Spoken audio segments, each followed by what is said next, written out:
جنات کب نکلتے ہیں اور پوری زمین پر پھیل جاتے ہیں؟ ان کی خوراک کیا ہے؟ کیا جنات کوئی مادی چیز ہے؟ اللہ تعالیٰ نے جنات کو کس چیز سے پیدا فرمایا؟ اور نبی کریم صلی اللہ علیہ وسلم نے شام ہوتے ہی بچوں کو نکلنے سے منع کیوں فرمایا؟ نبی کریم صلی اللہ علیہ وسلم نے فرمایا، پانی کے برتنوں کو ڈھک لیا کرو، مشکیزوں کے منہ باندھ لیا کرو، دروازے بند کر لیا کرو اور اپنے بچوں کو اپنے پاس جمع کر لیا کرو، کیونکہ شام ہوتے ہی جنات روح زمین پر پھیلتے ہیں اور اچھلتے پھرتے ہیں۔ جس طرح انسان رب العزت کی مخلوق ہے، اس طرح جنات بھی اللہ کی مخلوق ہیں۔ جس طرح انسان کھاتا پیتا ہے، اس طرح جنات بھی کھاتے پیتے ہیں۔ جس طرح انسان اللہ کی شریعت کا پابند ہے، اس بات کا پابند ہے کہ وہ اللہ کی اطاعت میں زندگی بسر کرے، اس طرح جنات بھی اللہ کی شریعت کے پابند ہے۔ جنات کا جسم اس انداز سے ہے کہ ہم کو نظر نہیں آتا۔ ہاں، ان میں سے اللہ تعالیٰ نے ایسی قدرت رکھی ہے کہ اگر وہ انسانوں کو نظر آنا چاہے تو نظر آ سکتے ہیں۔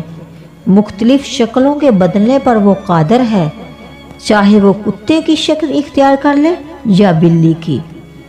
اللہ تعالیٰ نے قرآن پاک میں فرمایا، وَمَا خَلَقْتُ الْجِنَّ وَالْإِنسَ إِلَّا لِيَعْبُدُونِ، میں نے جنوں اور انسانوں کو اپنی عبادت کے لیے پیدا فرمایا۔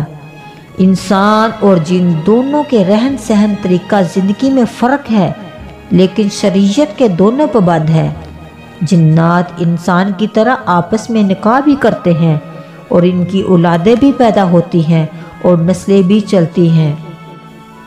جنات کوئی مادی چیز نہیں ہے، اللہ تعالیٰ نے ان کو آگ سے پیدا فرمایا۔ جنات کی خوراک ہڈیاں ہیں، یہ ہڈیاں کھاتے ہیں، اس لیے اپنے گھروں میں ہڈیوں کو جمع نہ ہونے دے، انہیں باہر پھینکے اور اپنے گھروں میں صفائی کا اہتمام کریں، کیونکہ جنات زیادہ تر گندگی سے محبت کرتے ہیں۔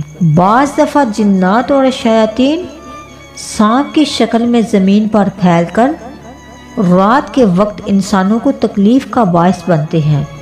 ایک روایت میں آتا ہے، امی عائشہ رضی اللہ تعالی عنہا بیان فرماتی ہیں، نبی کریم صلی اللہ علیہ وسلم نے فرمایا، جس سانپ کے سر پر 2 نقطے ہوتے ہیں انہیں مار ڈالو، کیونکہ وہ اندھا بنا دینے والا اور حمل کو گرا دینے والا ہوتا ہے۔ یعنی اس میں زہریلا مادہ اتنا زیادہ اثر رکھتا ہے کہ اس کی تیز نگاہ ہی اگر کسی کی آنکھ سے ٹکرا جائے تو بصارت کے زائل ہونے کا خوف ہے۔ اس طرح حاملہ عورتوں کا حمل بھی سخت ہو سکتا ہے، اس کی تیز نگاہیں ہی خطرناک ہے، زہر کس قدر خطرناک ہوگا۔ صحیح مسلم کی ایک روایت میں آتا ہے کہ ایک آدمی نے نبی کریم صلی اللہ علیہ وسلم سے سوال کیا کہ میں بکری کا گوشت کھانے کے بعد وضو کروں؟ آپ نے فرمایا، اگر تو چاہے۔ پھر اس نے سوال کیا، اونٹ کا گوشت کھانے کے بعد وضو کروں؟ آپ نے فرمایا، نعم، جی ہاں، لحوم الابلی، یعنی اونٹ کا گوشت کھانے سے وضو ٹوٹ جاتا ہے۔ سوال یہ ہے کہ اونٹ کا گوشت کھانے سے وضو کیوں ٹوٹ جاتا ہے؟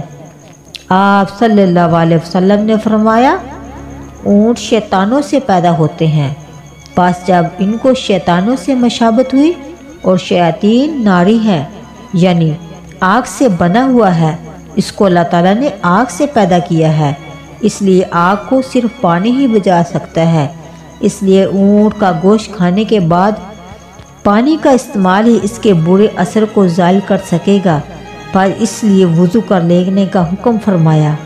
اللہ تعالیٰ قرآن پاک میں فرماتے ہیں، کل قیامت کے دن اللہ تعالیٰ جنوں کی جماعت کو مخاطب کر کے فرمائے گا، اے جنوں، تم نے بڑے انسانوں کو گمراہ کیا اور ان سے کام لیے۔